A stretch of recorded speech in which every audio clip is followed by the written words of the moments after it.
Jeffrey Chaucer ইনি একজন middle age পিরিয়ডের বিখ্যাত লেখক এবং কবি। ইনার নাম অনুসারে এজ অফ চসার এটা সময়কাল হলো 1340 থেকে 1400 সাল। এনাকে বলা হয় 14th সেঞ্চুরির রিপ্রেজেন্টেটিভ পয়েট। ওনার লেখার বৈশিষ্ট্য কি? ওনার লেখার বৈশিষ্ট্য হলো শিষ্টাচার বা আরবানিটি।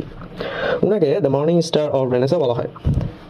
Morning star of Renaissance. এখন এখানে আরেকটা ইনফরমেশন আছে যে মর্নিং স্টার যদি উনি হয় রেনেসার, তাহলে এলিজাবেথের মর্নিং স্টার কে? এই দুটো কনফিউশন হতে পারে। মর্নিং স্টার অফ এলিজাবেথ হলো ক্রিস্টোফার মার্লো।